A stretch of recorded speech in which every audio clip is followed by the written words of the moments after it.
deal with Jeff Sneider? What's the deal with 50 Shades of Grey, the movie?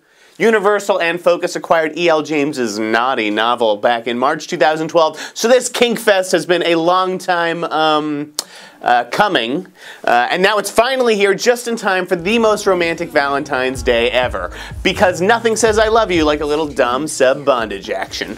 I saw 50 Shades first on Friday night at a fan event that had women screaming as Jamie Dornan brought their most titillating dreams of Christian Grey to life. Dornan does an admirable job playing an impossible fantasy, better than I imagined Charlie Hunnam might have done. In the end, I think that it helped that Christian was played by a fresh face and a fresh set of abs. Dornan lends the character an air of mystery that proves effective for him.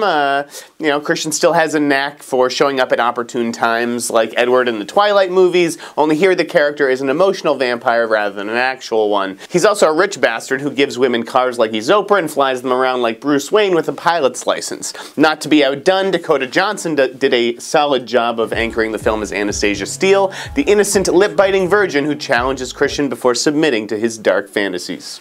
But let's not kid ourselves, this movie is not going to win anyone any Oscars, and we're not here to talk about performances outside of the Red Room. We all know why you're watching this video, and it's to find out about the sex, so here's the scuttlebutt. Dakota and her assets get top billing over Jamie because they practically co-star in the movie. We see plenty of her chest, and both of their butts. I can now be counted to pick each one of their tushies out of a lineup. The filmmakers also deserve credit for allowing Jamie Dornan to keep some chest hair, like a real man.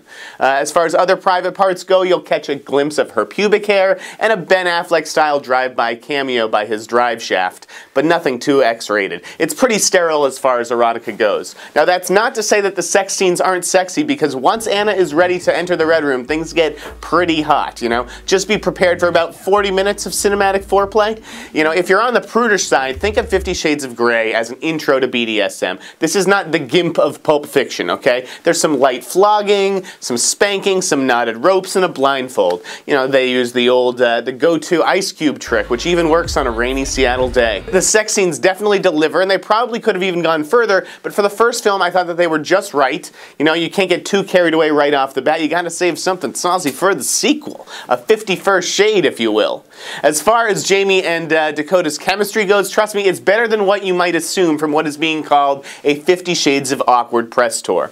Regardless of how they've come across in joint interviews over the past month, they definitely have sexual chemistry. Are they the most compatible screen couple since Harry Met Sally? No, but they're not supposed to be. There's supposed to be a wall between them because Christian refuses to let his guard down. Sparks may not fly, but they definitely hover during the steamier moments. Now, other than committing the same cardinal sin most movies do by being 15 minutes too long, my biggest problem with 50 Shades of Grey was its lack of a strong third character. For all the hubbub about the supporting cast, absolutely no one is given an opportunity to leave a lasting impression.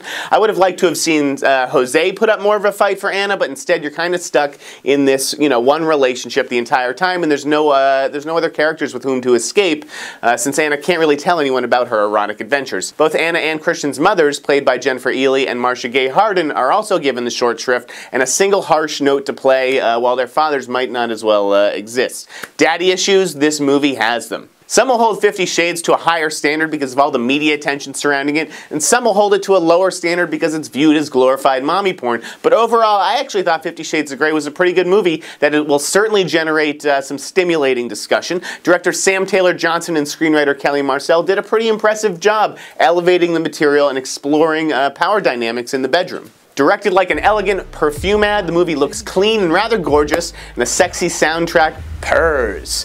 In the wrong hands, this could have been a corny cheese fest, like, the Showgirls for the New Millennium, but I was actually into it the entire way and thought Dakota and Jamie complemented each other nicely. In summation, this Valentine's Day, Dr. Love prescribes a trip to the movies. Just make sure you don't fall for the old diner trick. And if you're single, go see Kingsman: The Secret Service and wait in the lobby for 50 Shades to let out, because if the audience I saw the film with is any indication, they'll be primed and ready to go afterwards. This has been What's the Deal with Jeff Sneider. You can follow me on Twitter at @TheInSneider, and thanks for reading TheWrap.com.